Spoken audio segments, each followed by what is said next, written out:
So we've decided to put a surgical team and crew into a submarine, reduce it way down in size, and inject it into an artery. You mean I'm going along? As part of the crew, yes. Wait a minute. They can't shrink me. Our miniaturizer can shrink anything. But I don't want to be miniaturized. All right, Kid Springs here with part 2 of my Damaged Proteus Redux build. A lot of progress on the diorama. My idea for the cells is working out great, and I have that built up really well. I also have some more of the styrofoam built up also. Today we're having our first snow here, as you can see. Thought I'd show that off a little bit. Everybody always panics when there's supposed to be snow, but we got was a dusting, so kind of cool though. It is December after all, so I live in the Midwest, so we're going to get snow. But let me show you what I got accomplished here, and I have a few more ideas as well to start working on the walls as well, and I'll go over those with you and explain what I'm going to be doing. All right, let's take a look.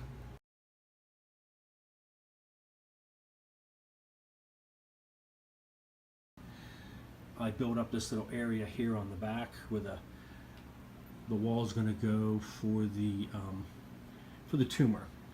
So I started with styrofoam, and then I glued it down, and then I used some of the foam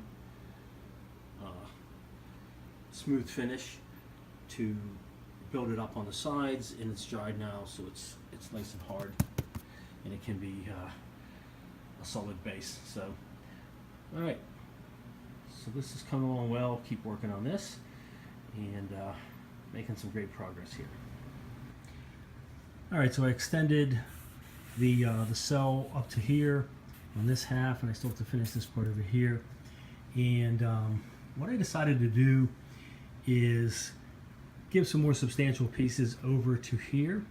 So I took up those little pieces that I had put on and glued some larger pieces, as you can see. And then I've already put on the smooth finish on the ends of them, on the sides of them, I mean, all around them, so that they're where I want them to be. And what I'm going to do, actually, let me show you kind of the top view there of the contour now. There we go. So that's kind of cool. I like how that's looking. And what I'm going to do is I'm going to extend between this gap already I have, and I'm going to continue on through and have it coming through here and around these on both sides and around the end too. I'm deciding on what to do in here because the Proteus is going to be crashed right here. So you're not going to see underneath very well unless you remove it. And the idea is that there were some of the walls, the brain walls up on this part, that it crashed into and crushed them down. So they're going to be collapsed in here. So most of this, I'm going to end up doing that with. I might put a little bit of the cells in just to kind of make it peeking through. But there's no reason to fill this entire area with it. I'll probably just extend it a little bit in and then put like the walls on it and maybe a little bits peeking through. But I will finish in this area, finish this in, and then I'm going to do around the perimeter. I've already done the front. I have a little bit of pieces there to finish up, but the front's pretty well done as far as the perimeter. All right, so that's coming along really well. And so what I did was I decided to go ahead and test the painted little cell section that I did, and I'm going to try putting some resin on it and let that harden in between the gaps and see if we can come up with a look for that too. All right, so let's see how that turned out.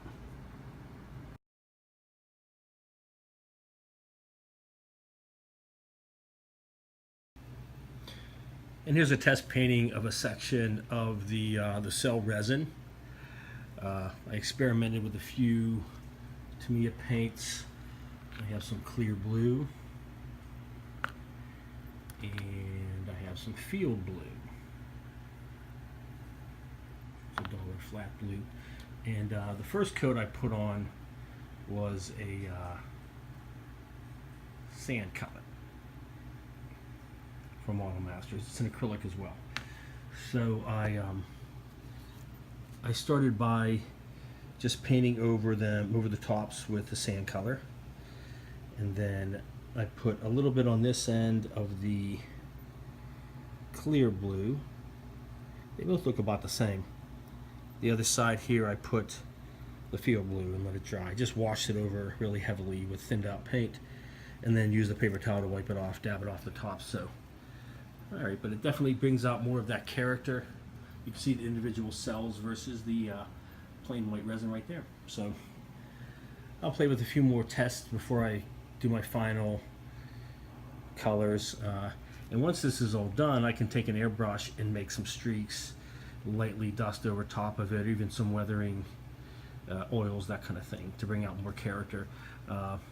That's a pretty good representation of what I'm kind of going for. I want you to be able to see the separations between the cells, make them stand out, and having that dark lines in the background and the lighter color on top. So, all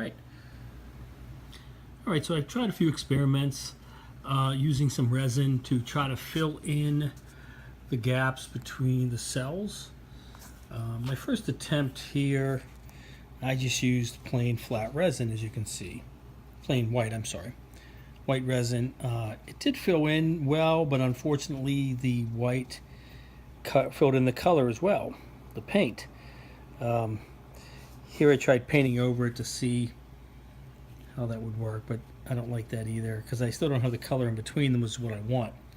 I did a second test where I used some color cast resin, like a neutral amber resin, and put some paint into that, but unfortunately the paint reacted with it and it bubbled up a bit, as you can see, so I don't really like that. I did another test using some standard white resin, and I used some of the Tamiya paints. It's a little bit better, but it still kind of reacted with it. The paint isn't designed to go into it to color it, so I'm going to try one other test. I'm going to try using some food color and see if that does it.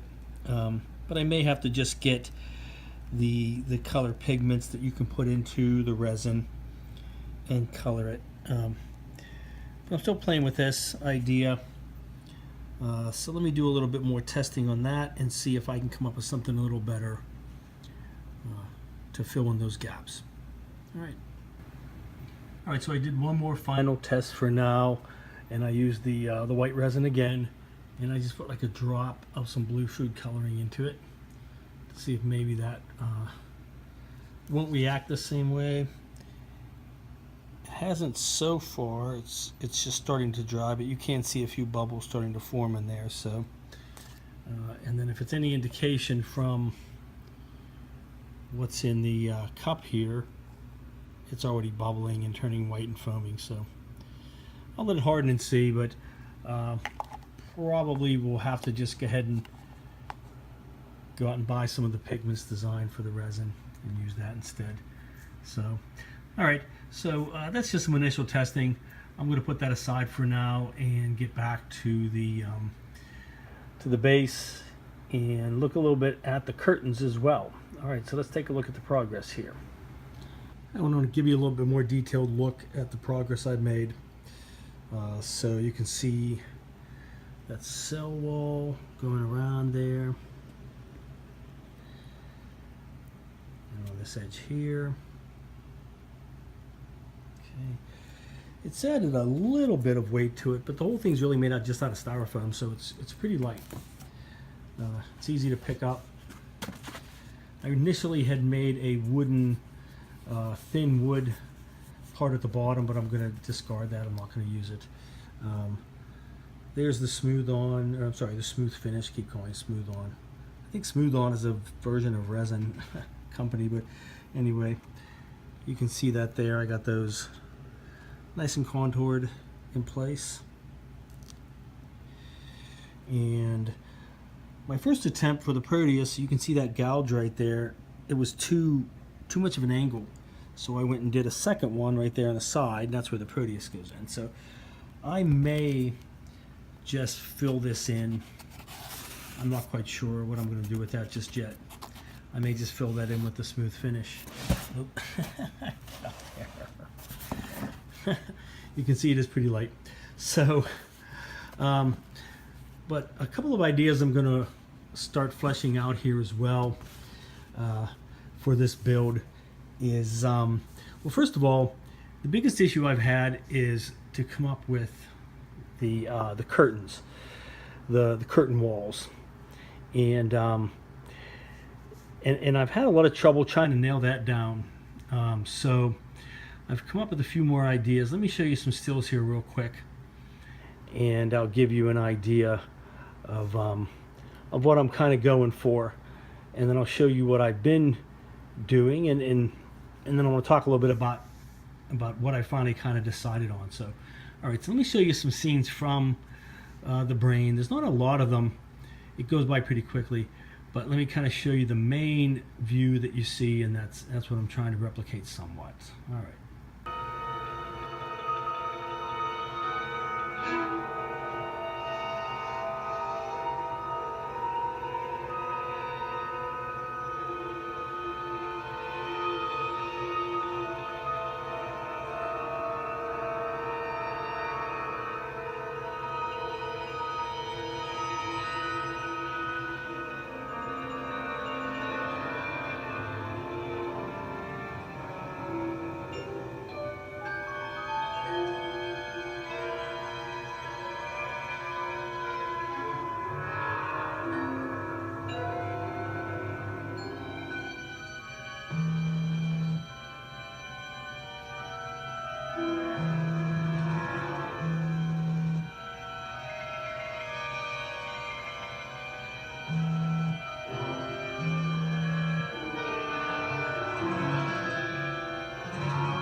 All right, so as you can see from the footage, the primary colors I'm dealing with are blues.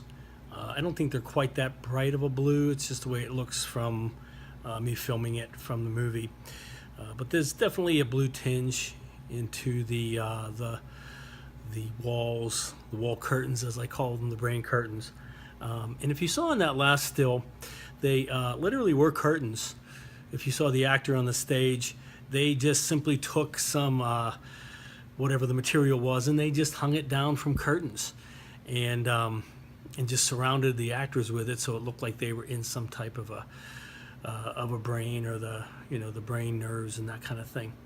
So I want to kind of get that look, but the main thing that I took from that is that they're not really super wide curtains. They're very thin segments, and several of them in really odd shapes and different angles.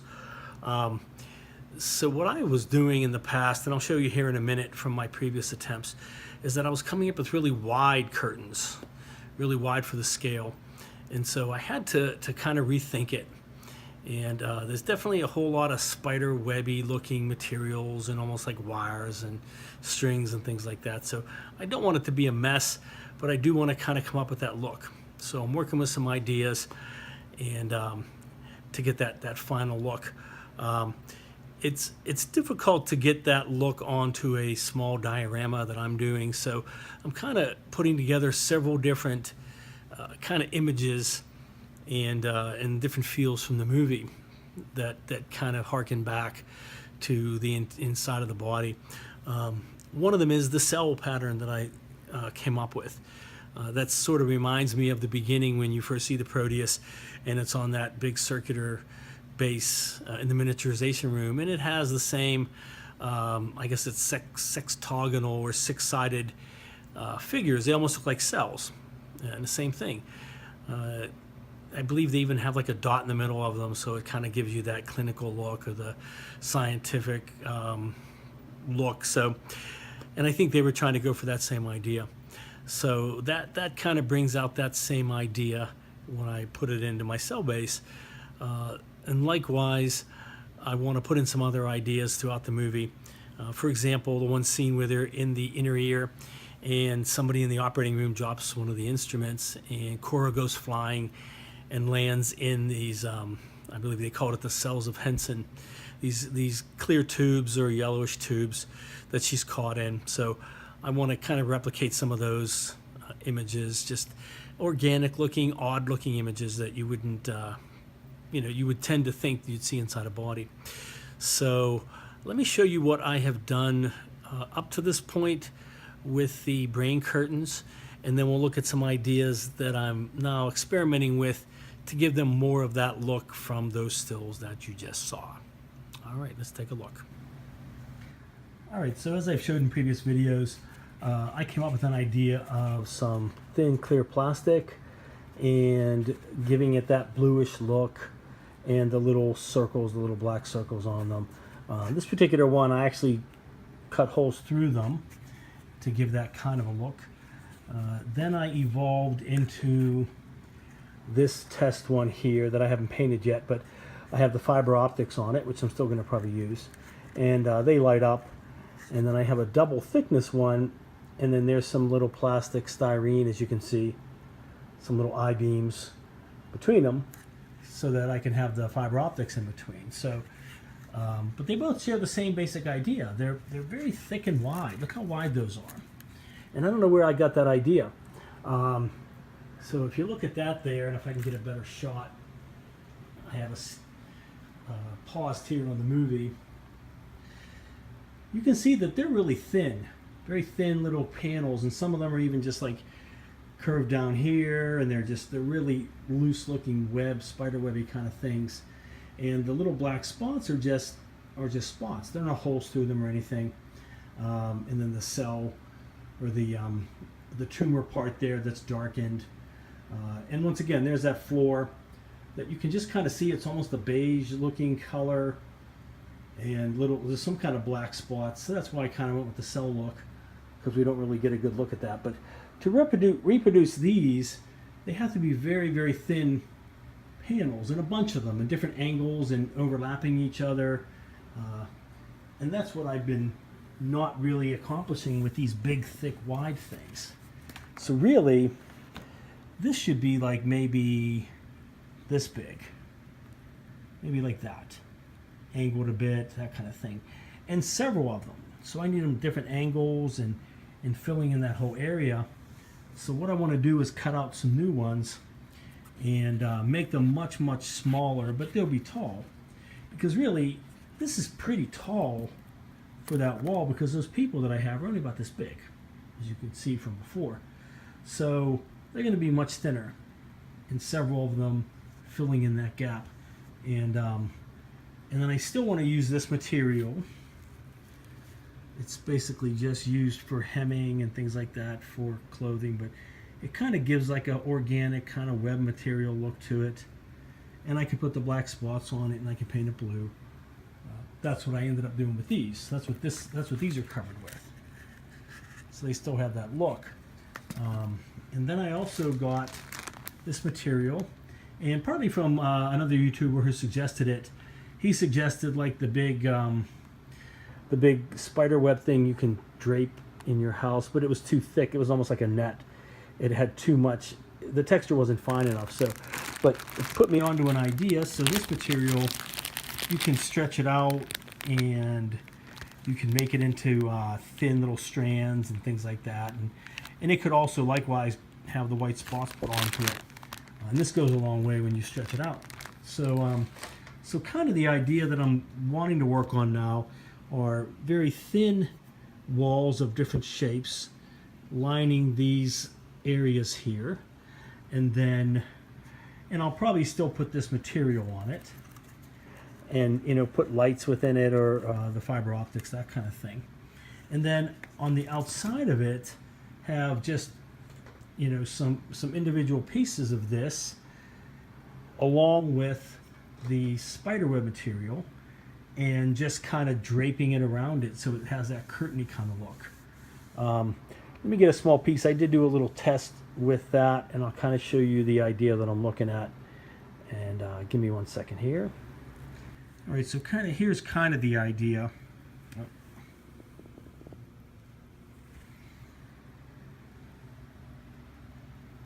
All right, nothing elaborate, but you can see I have some of that spiderweb material on it, and I just cut an odd shape. And I just glued that down with some spray adhesive from Elmer's and let that dry overnight. Likewise, here's some more of it swirled onto it, and I tried to melt some holes through it with a match, but once again, I don't think I should be doing holes. I think I just need to put some black circles and spots on them to give it that idea. So if I had thinner portions of these, for example, stuck up there, I could then, I could then have pieces of this draped around it and in different angles, and then more of that spider webbing strands around it. So I think it's going to be a combination of that. But the main thing is, these are just way too wide. For the scale of a person, which is about this big, these are gigantic and they're way too wide for that. So that's where I'm going to start progressing here. So let me go ahead and get some new shapes cut out, and we'll play with that and see what we can come up with as well. And I'll continue working on the cell patterns as well. All right. All right, and here are the much thinner walls that I've come up with. They're actually the same height as the other ones were, but as you can see, I made them much more narrow. And here's a couple pieces. And I just used, once again, the clear plastic, almost like a plexiglass, but very thin. And this is the clear part in the back. I put a flat coat of black on it first of all, then a white coat, flat white. So when I put fiber optics into it or lights through it, and I can even drill holes into it to put them through, you're just going to see the little sparkles of light, and not not the fiber optic strands and things like that. So, and then once again, so these will go. These aren't necessarily the final placement, but they'll be sort of like this, and one will be over here, and so on. So they'll be kind of overlapping,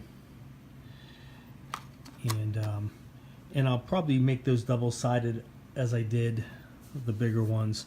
So just cut out a duplicate piece, and in between them I'll sandwich the fiber optics.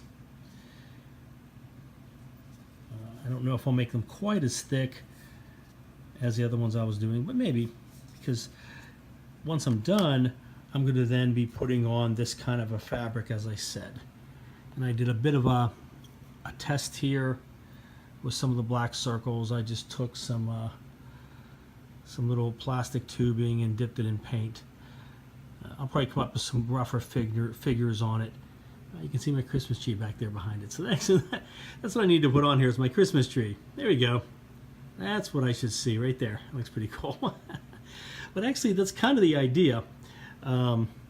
Because these are translucent, I'll have the lights on these fiber optics. I also have some blinking lights, little mini nanos, that kind of thing. So I could have like a whole pattern of these, and then around it I would put this fabric that would then pick up the light and diffuse it and that sort of thing. Got that tangled up there. I also took some of that spiderwebby material and did a little test on it with some of the circles.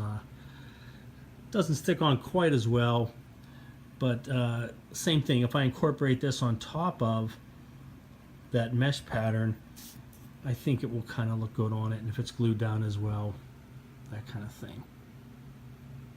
That's pretty cool. All right. So I might also experiment somewhat with a little bit of thin wire, because clearly in the film they used wire to suspend a lot of these things, and it's pretty obvious.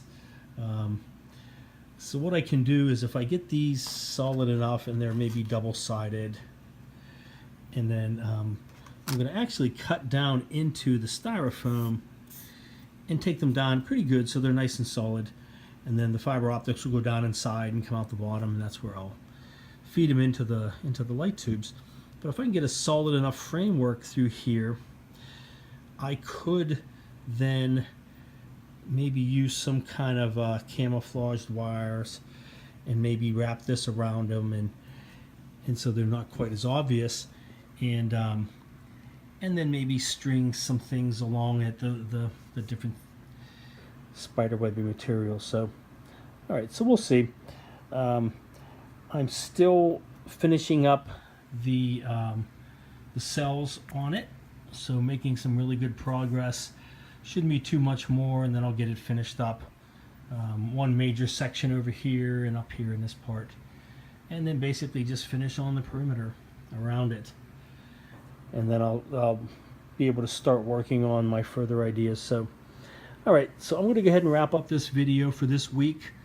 I have a lot of good concepts going. Not sure if I'm going to go on with the resin that I was playing around with. I still want to get one more test of that with some actual pigments for the resin, so I can dye that blue and or a darker color and try that. So, because that would bring some of these cells a little closer in. But ultimately, if that doesn't work, I really like how it first turned out, where I just do a blue wash, a wash inside of it, and then or paint over the top of it first with the light tan, the sand color, and then do a light wash. So worst case scenario, I might end up that way. I'm not going to put any paint on this until I get it exactly how I want it to be, because a lot of work went into this, getting this all glued down and contoured along here. So, all right. So thank you again to all my subscribers, and stay tuned. And we're definitely making progress here. And I think we'll be finishing up the cell part in next week's video and start working on these new curtain ideas. All right. Thank you very much.